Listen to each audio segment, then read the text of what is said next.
Joining us now with his thoughts on the South Carolina election is presidential candidate Jeb Bush in Beaufort, South Carolina this morning. Good to have you here, Governor. Good morning to you. Thanks, Martha. Good morning. Good morning. We watched a very heated back and forth. Donald Trump has dropped a lot of verbal bombs about your brother's record, about the Iraq War, about 9/11. Do you think that that is having an impact on him with South Carolina voters, though? I think it is. I think that my brother's popular, but more importantly, he is basically mouthpiecing the views of the extreme left. Hillary Clinton doesn't think that, you know, Barack Obama, this is way out there. This is Michael Moore talk.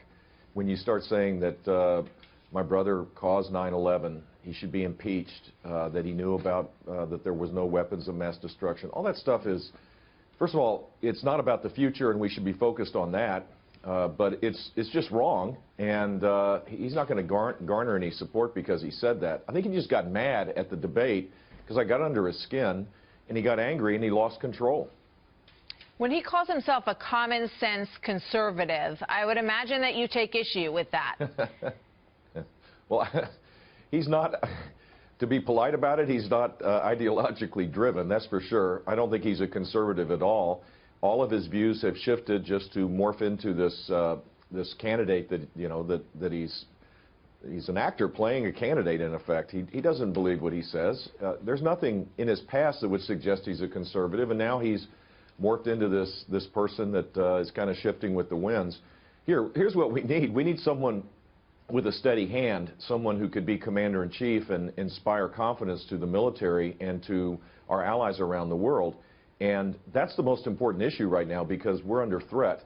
There are more threats today than the day that Barack Obama was elected president, and we need a president that has plans to restore America's leadership in the world, rebuild our military, rebuild our intelligence capabilities, and lead, and be a commander-in-chief that has the respect of the military. You know, when you look at the numbers out there, though, I mean, what do you think? It's obvious that there is an angry populace that feels like that steady hand isn't working for them anymore, that they have been, that they've had it. There's no steady hand in Washington, D.C. right now, but you're right, people are angry, legitimately so.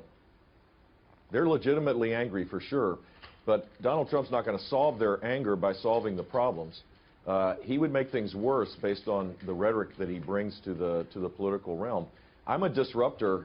I brought disruption to Tallahassee, and things got better because we created balanced budgets, big reserves, AAA bond rating. We shrunk the government, and people's income grew. We need that in Washington. We need someone focused totally on national and economic security for the people of this country. I want to show you something that's getting a lot of attention on Twitter, and it's a picture of your gun. And it says America, period, and a picture of your gun. It says Governor Jeb Bush on the top of it. And I got to tell you, when you look at what follows after that on Twitter, there's a lot of people who are not happy with this image and what they see it standing for, and, you know, some people who are supportive. What was your intention with that tweet, Governor?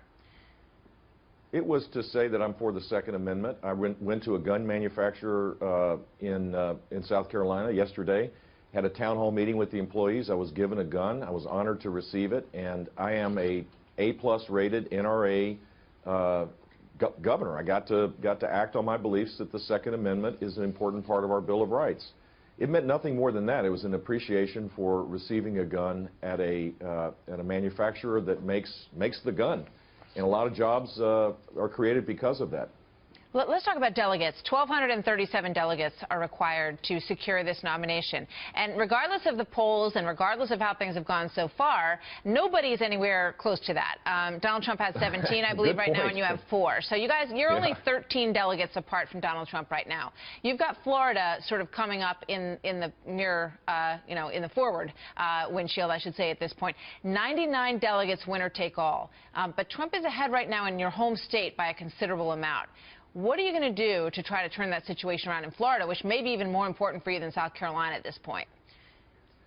Listen, history is replete of examples of big swings after South Carolina. Newt Gingrich was beating Mitt Romney by 20 in Florida, and he ended up losing by 20. A 40-point swing between South Carolina and Florida. So, look, I'm focused on South Carolina right now. We're making great progress, steady progress. We're most of the polls I've seen show us within the margin of error of third place.